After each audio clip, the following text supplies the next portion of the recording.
Stand up. Yes, here she is. I've just told you all about her. Melissa Deckman, thank you so much. Welcome to Stand Up for the first time. I am really excited to talk to you about your new book. Congrats. Oh, thank you so much for having me. I'm delighted to be with you today. The Politics of Gen Z. This book took a lot of work. I mean, you did a tremendous amount of research, interviews, focus groups. Why not just go by the anecdotes of young people as to what they think? Why do we need all this data? You know, I think the survey data, the focus groups, and the interviews with these Gen Z political entrepreneurs, these really inspiring young people, I think all those sources of data together really tell a more complete and nuanced story. And so I've always in my career tried to do mixed methodology, is what we call it as social scientists, because I don't think you can get the true findings or true understanding of political movements or political issues by just looking at one source of data. And so for me, this took a lot of time, but I wanted to get the story of Gen Z right, because I think the story of Gen Z is really, in many ways, pretty inspiring and giving me hope for what the future of our democracy looks like. I can't believe I didn't interview you for Tea Party women, Mama Grizzlies, grassroots leaders, and the changing face of the American right, because I covered the Tea Party movement for CNN and SiriusXM. I went to tea parties. I was fascinated. Me too. Yeah, I went to a lot of tea parties. Yeah. Fascinated by it, especially by the women and few people of color that you would see at them. But I'm trying to make a connection between that work and that movement, if you will, because it kind of really started in a very different way when President Obama was elected and the Tea Party movement, and then that obviously morphed into the Trump movement, the MAGA movement. I wonder if you can make any connections between your study of those women then and certainly the younger women that you're talking about in this book. Yeah, I'm going to try to thread this needle. Let's see how I can do this. So I'll say this. I really have long been interested in how gender and religion influences people's political decisions. What struck me about the Tea Party is that I was really captivated by Sarah Palin, especially. In 2008, of course, she gets tapped to be John McCain's VP, but she really galvanized a certain segment of women, especially largely white religious women who were pro-gun, who were opposed to abortion rights. And they saw in Sarah Palin someone that really represented them. Of course, the irony is that many people on the political right, including those in the Tea Party, would vehemently reject that they ever engage in identity politics. But nonetheless, she was a very galvanizing force for a lot of women. And what really struck me about the Tea Party is it really developed in reaction, of course, to the financial downturn, to also the election of the first Black president, right? But with the Tea Party, I began to see women emerging as leaders in a very conservative movement. And so I was really interested in that kind of oxymoron of, okay, here are women starting Tea Parties, being the face of the movement, especially initially, but yet they're women in a very sort of patriarchal kind of movement. So that's really what the gist of that book was. And again, I married, doing interviews, going to Tea Party rallies, talking to women that formed their local groups who were conservative. But the survey data showed that the ideas espoused by the Tea Party were generally rejected by most American women, right? Most American women tend to be Democrats more than Republicans. Not all, certainly, but most do. And I guess the tie to this book in particular is that I'm going from one segment, I think, of the ideological spectrum of women who are in very conservative movements to looking at women in Gen Z who couldn't be any more different, right? I think what the book really shows in detail, what our work at PRRI shows pretty routinely, is that Gen Z women are different. They are very liberal, they're very progressive, they're what I would describe as fiercely feminist, and they have come of age in a time in our politics where they realize sexism isn't a thing of the past. And it's really sort of shaped their outlook on really wanting more equality in society, not just gender equality, but more equality for LGBTQ Americans, more equality for different racial and ethnic groups. It's really part of their overall outlook about politics, and it's really got them engaged in ways that we haven't seen historically. I feel like there are events, you write about this in detail, there are events and personalities that created these attitudes, these changed attitudes, that this awareness, this fight against apathy. I mean, I've been trying to fight apathy my entire career by being interesting, by being entertaining in my work, to make boring issues more interesting because they're super important, things like trade and tax policy or something. But you talk about all of the actual events and personalities. For example, all these horrific, gruesome school shootings, the climate crisis, the reversal of women's rights. And then obviously in terms of personality, the election of Donald Trump, which cuts through in a way that no other politician has ever impacted people. Certainly in Obama, everybody knew about him and what he stood for, and it was happening. But Trump actually created such a different atmosphere and dynamic, and not to mention all of those different issues that I mentioned that you cover. Talk to me about how this generation is different in terms of how they're impacted because of all these things versus, frankly, many of us, Gen X. Yeah, so I think with Generation Z, their political experience has been tumultuous, to say the least, right? It's one that's marked by deep polarization. I think with respect to Gen Z women, to turn to them for just a few more minutes, they, of course, came of age politically when Donald Trump was elected president. So in 2016, they're about 18 to 19. So they're just starting to, in terms of adults, they're just starting to think about politics. But really, it was the election of Donald Trump that really sent shockwaves to lots of people, but for Gen Z women in particular. They couldn't believe that someone who was so misogynistic, said terrible things about women, bragged about assaulting women on tape, that the nation would elect someone like that over, of course, arguably one of the most eminently qualified women, to be president, right? But then, of course, you have the Me Too movement, right? And that further cemented this idea that gender equality was important. But it was also, as you pointed out, that young people had gotten, I think, their organizational skills also developed by participating in climate strikes and participating in March for Our Lives. These were all things that were enabling young people, especially young women, to be more politically involved. But it's also a cultural issue. So I think that to understand the politics of Gen Z, especially Gen Z women, you have to understand what's been going on for the last couple of decades. So, for example, there was a lot of emphasis in the past couple of decades on essentially building young women's self-esteem, right? Having them play sports, going into organized sports for the last couple of decades, encouraging young women and girls to go into STEM fields that were traditionally male, right? And also, I would say and add, lots of organizations like the Girl Scouts putting more emphasis on building young women's leadership skills and also trying to give them skill sets in terms of civic engagement. So behind the scenes, all of these things that have happened have had remarkable spillover effects for young women. We see young women going to college at higher rates than young men, but naturally it began to have, I think, a spillover effect into their engagement. So they don't seem to be at all like older women, maybe women in my generation, my parents' generation, to be less inclined to participate in politics. In fact, they're more inclined to participate in politics because of all these things happening. And then finally, the other piece of this puzzle is social media. All of us use social media. We're on our phones too much, all of that sort of thing. But Generation Z is the first generation to both produce and consume its own news online, for better or for worse. But in terms of political organizing, it has allowed Gen Zers, especially Gen Z women, to reach out to like-minded individuals, right? Or to allow LGBTQ Gen Zers to find, folks who are like them and to kind of share stories and to share news and information. But it's not just the hashtag activism that we're seeing. It actually has spillover effects, right? Gen Z is teaching, each other to go learn how to register to vote or to how to get a permit to do a rally in a local park. I mean, there are actual concrete skills that derive from that social media experience. So that's why I think and how Gen Z is very different politically compared to our generation.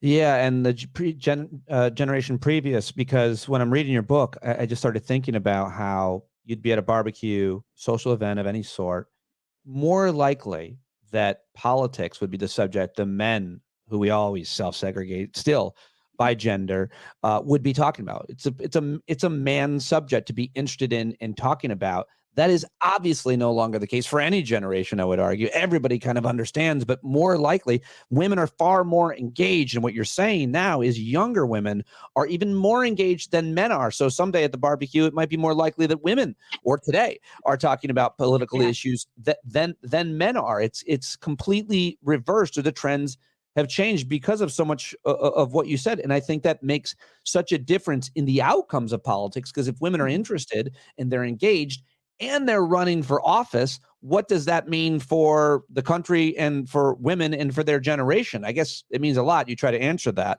So go ahead.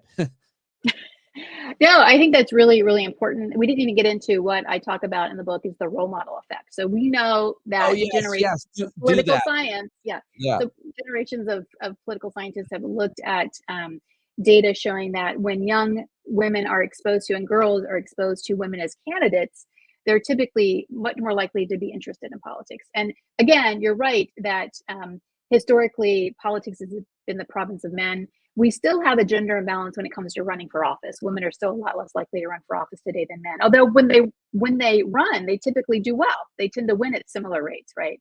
But what was really galvanizing for a lot of the young women activists I talk with in the book is seeing someone like AOC run for office. So in 2018, you had a historic surge of women running for office, largely Democratic women, in response to the Trump surprise victory in 2016. But time and again, what I found when I talked to women is that seeing someone like AOC, who was young, who was a person of color, who was very at ease using social media in ways that political leaders should kind of take a step from her playbook, like doing makeup tutorials, right? And talking to women about policy, right? Getting into the boring aspects of why trade policy might matter while she's putting on eyeliner. Right. It's pretty genius, but it really speaks to these young women in profound ways. And so in the book, I even do an experiment for those who are really wonky and want to get into social science, but I do a survey experiment of Gen Z Americans and I expose them. Some groups get exposed to a candidate running for state legislature that's young and female or young and male, older female, older male, that sort of thing. And what was really remarkable is that young women who were exposed to the younger female candidates were more interested in politics. They expressed more interest. But it wasn't even just the young women. Whenever they were exposed to more diverse candidates, they were more inclined to be more interested in politics. So any other category but the old white guy, which is sort of the prototypical politician still, did not seem to generate more enthusiasm among young women in terms of interest in politics. For young men, it didn't matter who they were exposed to. So I think that's a really telling tale of how important inclusivity is to young women in particular. They want an America, they want a government that looks like them, that looks more diverse. Yeah, and the role model issue is just an interesting one, just from the standpoint of once you see a woman in that job or a person of color, or somebody you can identify with, if you're of that category, then you realize, oh, that's a thing we can do.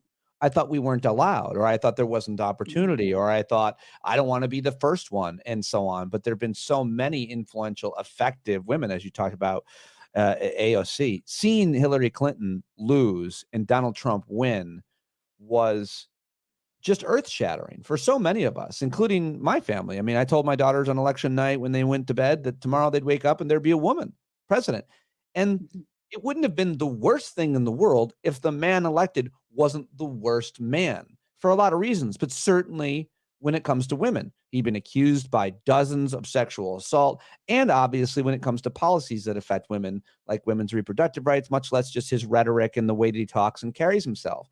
So what you're saying is, and you can illustrate this with some of the women that you talk to and the data, that when young people and women saw that this man, this horrible man who just weeks ago we heard say things on that audio tape, on the Access Hollywood tape, about, bragging about assaulting women, this man could get 70 million people to vote for him.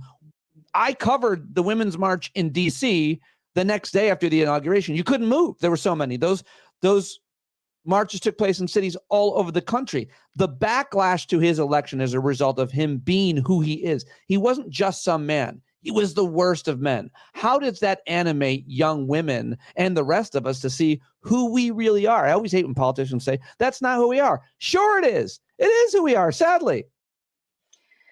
Yeah, I mean, I can't really emphasize this point enough. In the young women that I was talking with, that really the total shock of Trump being elected from their perspective, it was just unimaginable. Now, look, the reality is that lots of people support Donald Trump, and he has, I think, this level of support from his followers, from the MAGA base, that through thick and thin, whatever emerges. I mean, I think, Donald Trump famously said, I could stand on Fifth Avenue and shoot someone and my followers would vote for me. And I think that's true. I think we've seen just about every test case scenario from, fomenting a mob, before the election was certified on January 6th, we've seen essentially, I think, some very illiberal and democratic, moves by Donald And Trump. But allowing his again, vice president to be, I'm trying to think of the worst thing that he did close to, like, violence like that, where he'll be allowing, Mike Pence to be hung. Like, listen, you got, I mean, yes. So sorry to interrupt you with an yeah. example, but yeah. Oh, well, that could be a whole nother podcast, right? of Yeah. Trump's, behavior in office and whether or not it's off-putting to many people. But I think with respect to young women, there's also the policy aspect. There's the character of Trump. But, he is, of course, and he's bragged about being the president that led to the overturn of Roe. And I think for young women, seeing a world where their rights are not secure and actually going back to a time when they have fewer rights than, say, their mother's generation and older women, I think that's been really sobering. And it, again, has further reinforced the need for them to be involved in politics. I think the thing about Gen Z is when they see an issue they care about, when they feel that their rights are being threatened, they're more than willing to get engaged.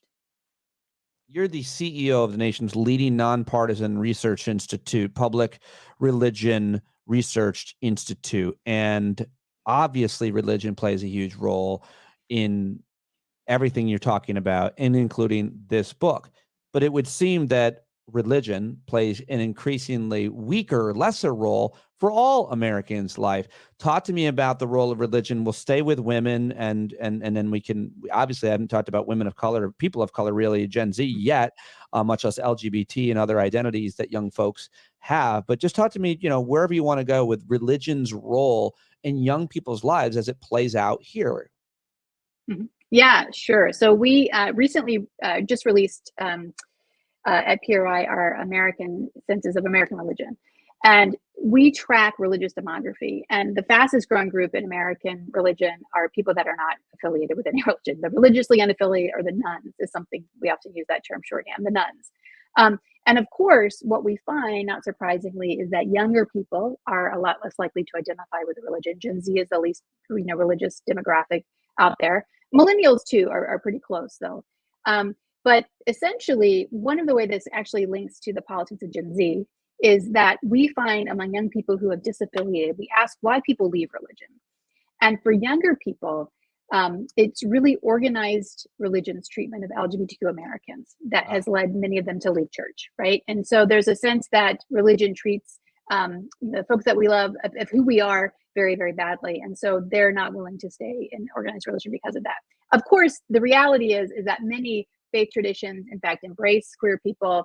They allow for gay ordination, same-sex marriage. So it's a lot more nuanced than that. But generally speaking, for many young people who maybe, even if they had a Methodist affiliation or maybe were culturally Jewish or something, they don't really attend religious services as much. And so their exposure to religion is often that religion is a conservative brand of Christianity, which is not the case, in terms of the reality of a religion. It's more diverse, more pluralistic. But again, it's the perception that organized religion is very, it's very much against the values that I support, whether it's supporting LGBTQ Americans or even allowing women to have a bigger role in organized religion. So lots of reasons there that have led young people to really leave. They're leaving with their feet, and they're willing to say they're not, affiliated with any sort of religion in surveys increasingly. Someone who does the kind of polling and data and is the scientist that you are hates a binary, I'm sure, but I'm going to throw one at you, and you can poke holes in it. But sure, there are all kinds of caveats about very religious people can also be very open-minded on sexual identity, reproductive rights, LGBT issues, and abortion. They can be, sure. But if you are against abortion, if you are against, say, gay marriage, it is highly likely that you fall into the category of someone who is also religious. And let me just say it a final way, and you can tell me if this is wrong. Very few women who are against abortion are not also Christians. I'll say Christians, Catholics, but definitely religious. Most people who are against abortion are against it for religious purposes. They often say, they try to make scientific arguments and so on. But tell me if this binary is flawed, especially for Gen Z, people who are against abortion, and there are some, obviously, against gay rights and all things LGBT. They're usually almost always religious. Tell me I'm wrong.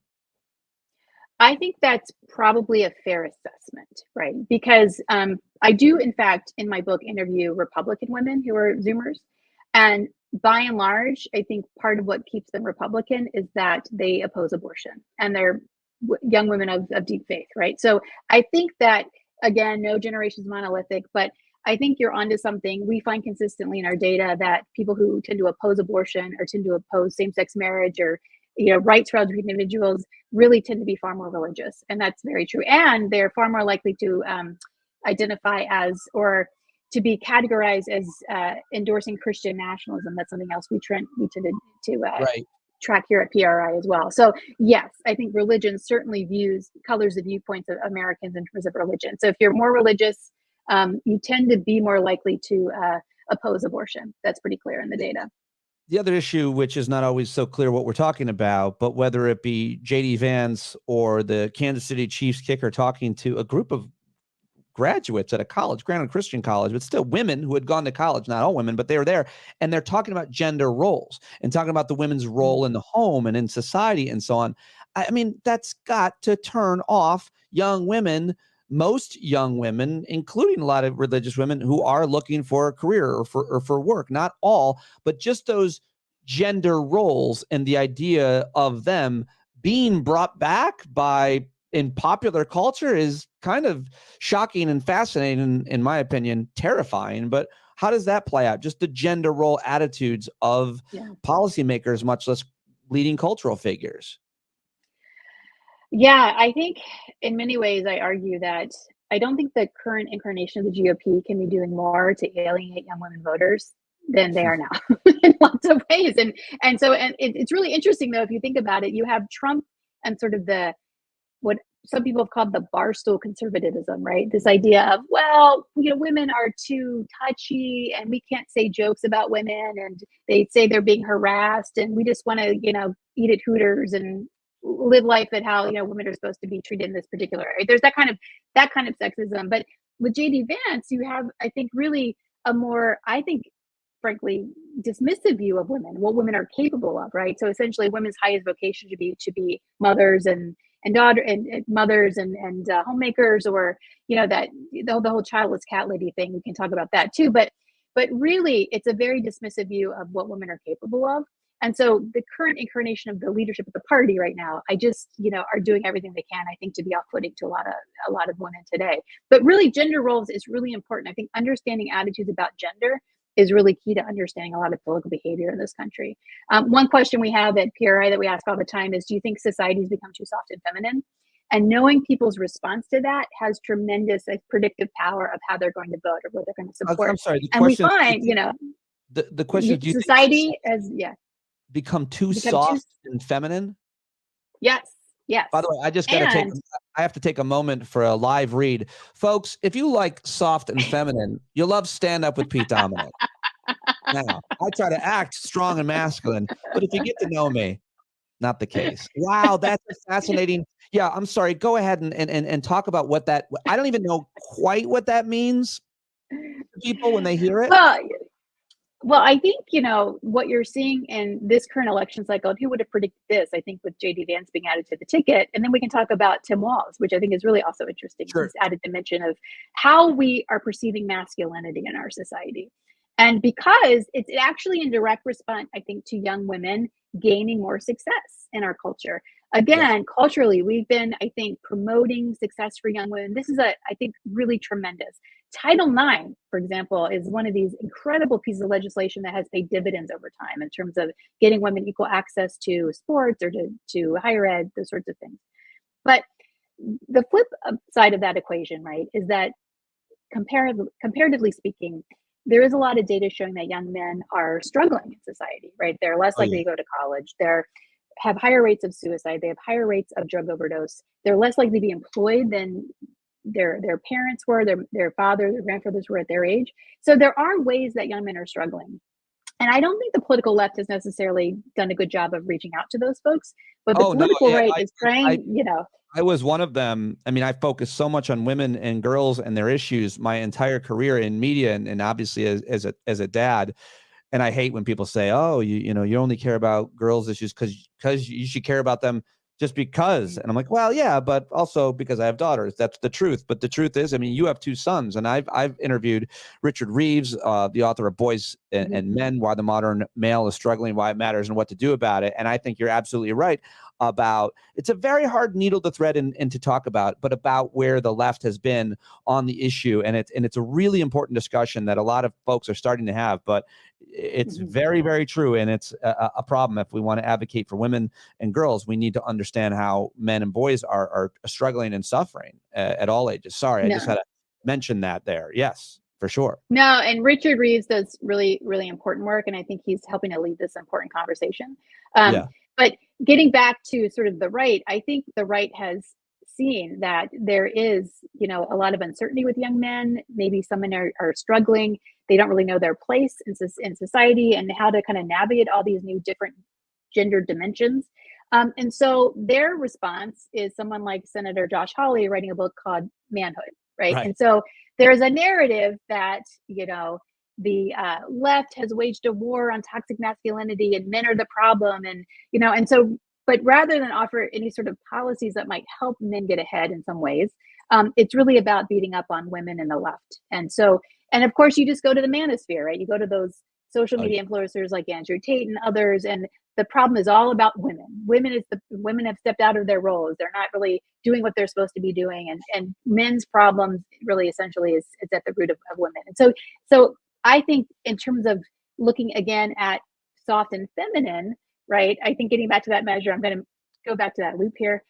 We tend to find that Republicans tend to agree that America's become too soft and feminine, or society's become too soft and feminine, because again, we have these conversations about the gender, the being non-binary and transgenderism and LGBTQ rights, and that's uncomfortable for lots of older, more conservative folks.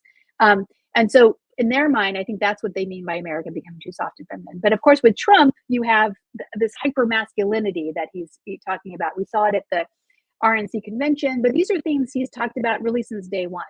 And I think for many, on the Trump campaign, they're doubling down on this kind of talk because they think they can meet young men where they are on video games, on these platforms, and really saying women are the real problem. It's not you guys, but we need to kind of get back to an America that is tougher and more masculine and virulent or something like that. Yeah. Good luck with that. I mean, I would love to get just your quick take on the Tim Walz brand of masculinity. Right. I didn't come up with this expression, but I think it's a really interesting one. The right complains about how the left brands men as being toxic masculinity, and Tim Walz is a tonic masculinity, right? So this idea that here you have someone in Tim Walz who is a football coach, veteran, sharpshooter, he's a hunter, he can fix your car, right? All these sorts of things. But at the same time, he's a very supportive husband.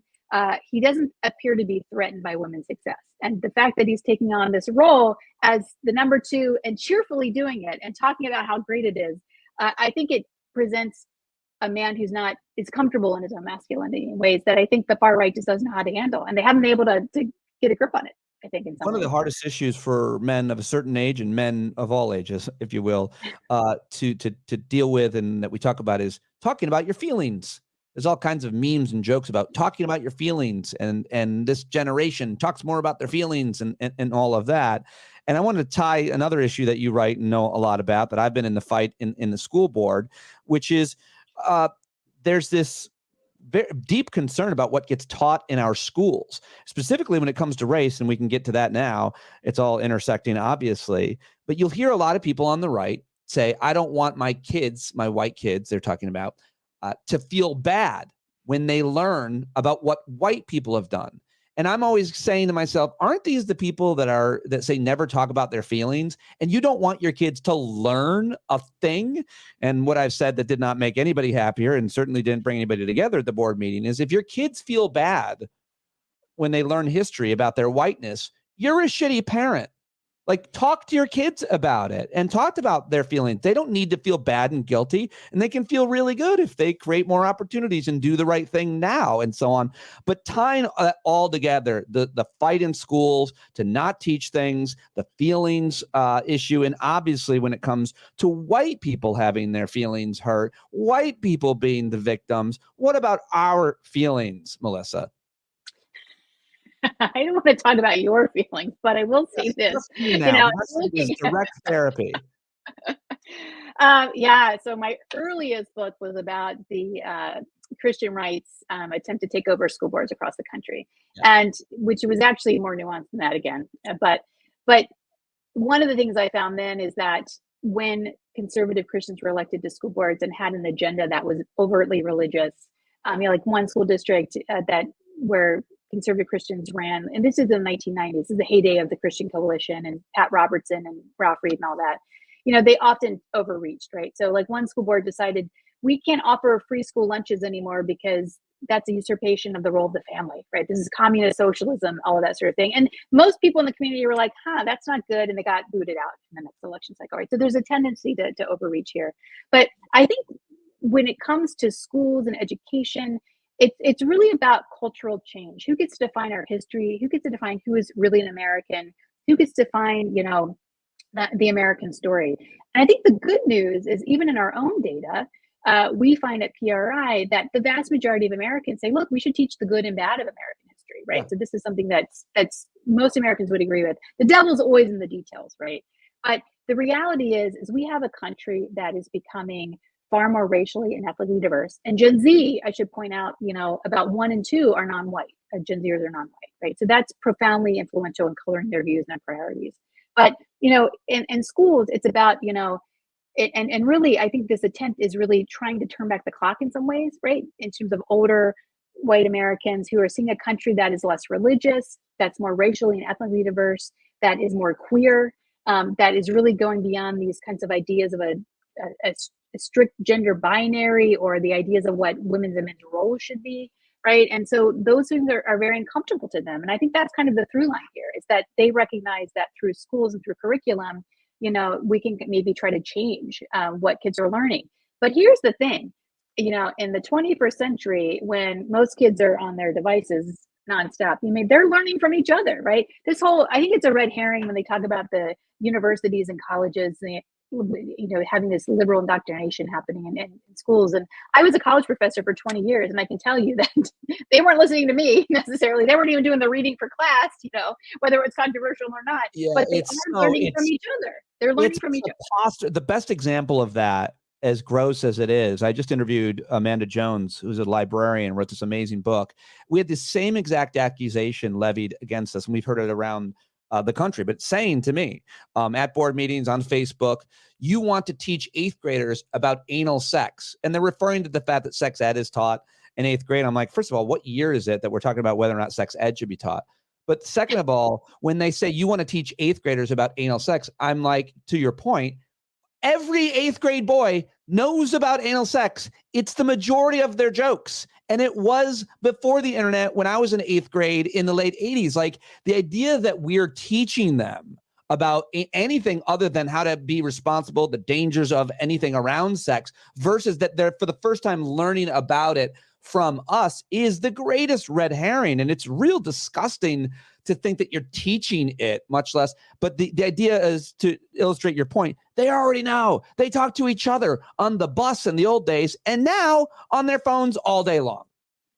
No, I think that's absolutely right. And of course, the social scientist in me wants to kind of point to data, but I was really deep into this in the 90s when I was doing research for the first book. But, it's very clear that sex education actually delays first sexual experiences, because the kids are curious, and I'd rather them get good information about how to be healthy and all of those sorts of things. So, and we find too at PRI, we did a big survey last year. Most Americans think that we should have sex education, have comprehensive sex education, not abstinence only sorts of things. So, but the kids they're learning from each other, right? They are. Yes. All the time, Yeah, I mean, like you can't, it's just crazy that you think you can control everything that your kids are watching. I'll never forget being shocked when my then 12-year-old was watching the show Shameless. I had no idea what it even was, but I mean, it is graphic sexually. And I was just astonished, and I am no prude. I mean, I'm open-minded about all of it, sex positive, everything. And I was shocked. But the point is, trying to control what they're learning and where they're learning it. Once they get that phone, have an internet connection, they don't even need any friends. But it's also their lived. I think it's also their lived experience. Just real quick to add to this too.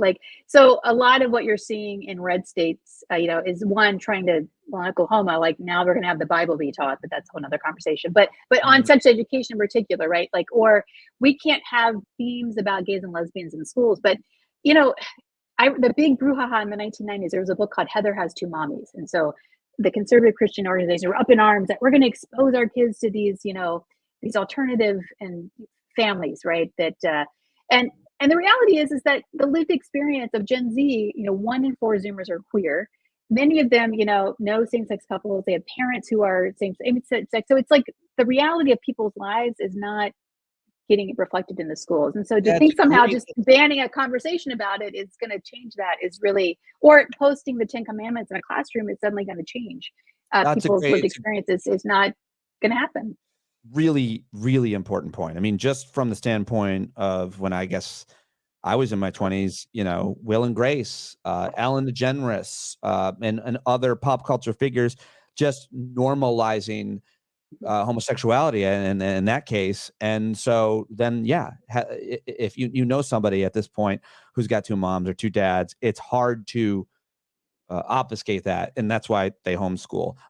Race, we haven't talked about it. You talk to a lot of young Black folks, and you talk a lot about young Black women, particularly being the leaders of many of these political movements.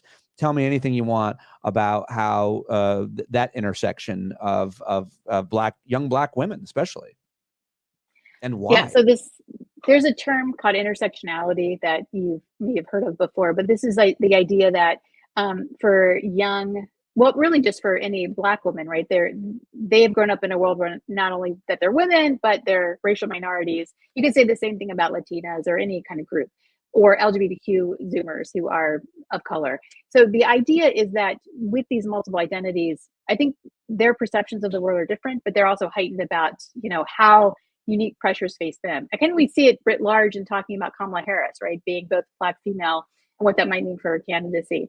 But in many ways, though, that intersectional lens, I think, has fueled their reason they want to get involved in politics, because they see that injustices against African Americans or against women or against LGBTQ individuals or Latinos or what have you, Asian Americans, are all interconnected, right? So there's a passion about trying to speak to and be a voice for marginalized communities. And so I think that kind of tendency is really, really important. And it's important to have those viewpoints. And I think among Gen Z progressive activists, especially, there's a sense that we need to hear from people where they are, their lived experiences, and recognize that this is also part of their political story. Not so much on the political right, right? I think so in the political right, there's still a tendency to say identity politics don't matter. We're post-racial, we're post this and that, but yet that's not really the reality. And the demographic data show, looking at young Republicans, by and large, tend to be white, I'd say. I feel so often like people on the left, and I'm very biased, but especially Black folks, and especially Black women, tend to be more concerned about things that are happening, that have happened.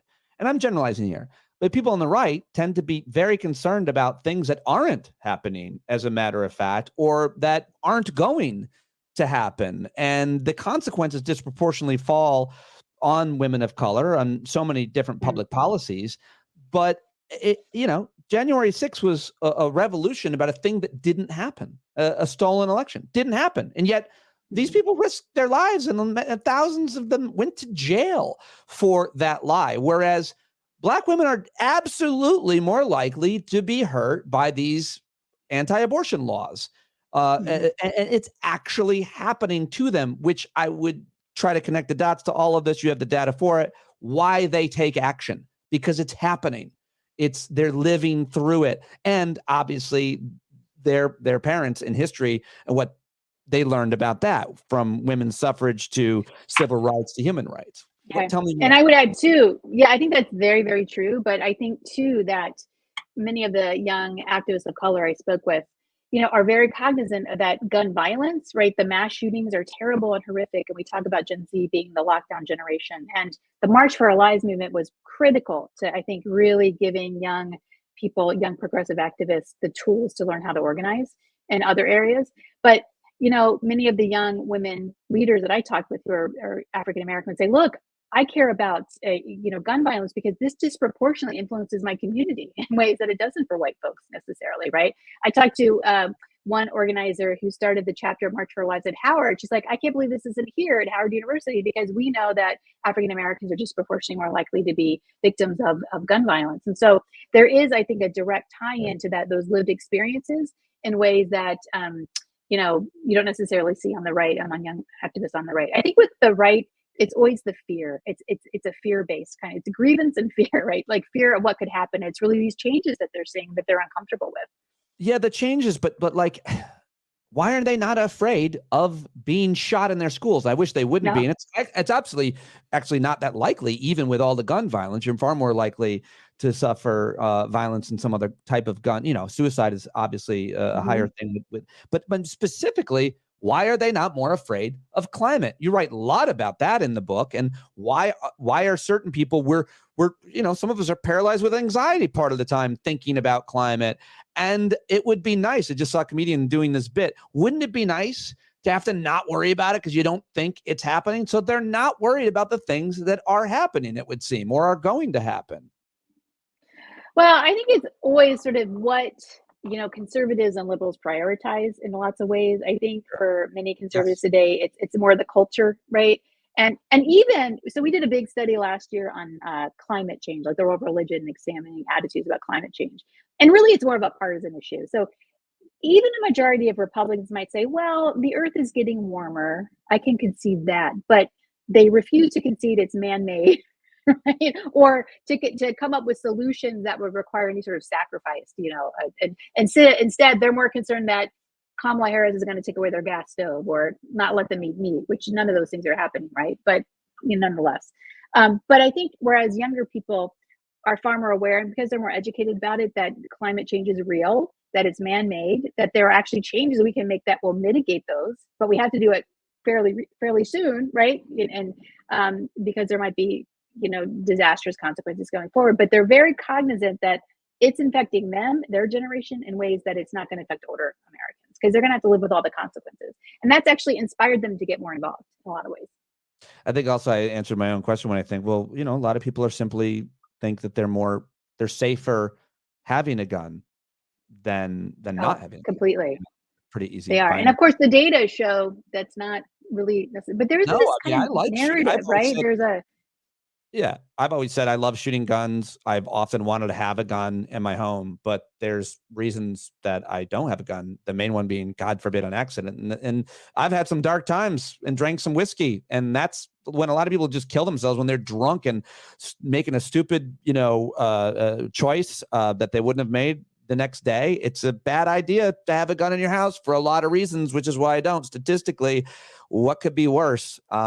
And then just the general idea that you think you're actually going to, I always joke about this, like you think you're actually going to get your gun and protect your whole family. It's not going to happen. You're going to trip over the broom. It just doesn't, it's not how life plays out. It's not a movie. And the statistics certainly show that. Melissa, final point, you know, just about conclusions in the book. It's such a good book. I knew I wouldn't scratch the surface because there's so much data, and we didn't even talk about any of the actual people that you talked to. Do you want to pick somebody or talk about anything else here? Gosh. Yeah, so I'll maybe talk about Katie Eder, who I actually start the first chapter of the book about Katie's story. So she is a young woman from Milwaukee, Wisconsin, and she had started a nonprofit really in ninth grade with help of her mom. But she decided that she wanted to teach younger people how to write, and so she started a nonprofit. She got her other friends who were good students going into less privileged schools in Milwaukee. And they had writing seminars, and ultimately they were able to get these young people in middle school, their stories were published as part of an anthology. And so this is a program that actually got spread in other countries. It was a pretty remarkable program. So she, like from the beginning, was very adept at organizing and using resources and bringing people together. And then you had the shooting at Marjorie Stoneman Douglas High School. And she decided she wanted to get involved in the gun violence prevention movement. She organized a March for Our Lives chapter, but then she started one in Wisconsin called 50 Miles More that was really designed to be like the March in Selma, right? To kind of mirror the civil rights marches in the South. And so she actually got all these high school students together and they marched 50 miles to Janesville, Wisconsin, which was the home of, at the time, the Speaker of the House, Paul Ryan, to basically say, hey, now that we've had this shooting, we know that most Americans and most young people want common sense gun reform. Will you change what you're doing? And of course, he did not change that. So shifting gears, she somehow got involved with some folks who were involved with the Women's March, and she started a whole new more nationally based organization called Future Coalition, which was a hub that brought together youth-led groups to kind of have resources for them, to connect them with older mentors who could walk them through the ropes of, forming their own political groups. But it's just remarkable that before she was 19 years old, she had started 3 successful nonprofits, right? She's also someone who is queer. She identifies as she's a lesbian. She's very progressive. She cares about all of those progressive issues. And I mean, it's just a testament to, I think, her skill set, harnessing the power of social media, making her connections, but wanting to make a difference in the world. And there are lots of Katie others like that. I mean, it's really pretty remarkable. Yeah. If they aren't your own kids, you want to read about them in this book because you found them, you interviewed them, you got to know them. And it's, for that reason alone, a fascinating book, not to mention all of the rest of the data and the way that probably only you can write about it and crunch it all. You should be everywhere on every single cable panel, podcast, and show. Melissa, this is such an enlightening book. And we all, the olds listening, need to learn all of this data so we can better understand the younger generation, so that we can better advocate for them, because it's their world a lot more than it is ours, is the point of view that I always see. I'm a bit of an ageist, though. People don't like that about me. I don't know. I just think when it comes to policymakers, I think that young people should have as much, if not more, responsibility and power in the policies that are going to affect them, whether it becomes with, any long-term issue, housing, economics, global conflict, and obviously climate. I don't know how you disagree much with that. Melissa, thank you very much for talking to me. I hope everybody gets the book, and I hope that we can be friends and talk again soon. Absolutely. My pleasure. Thanks for having me today, Pete. Appreciate it. Stand up.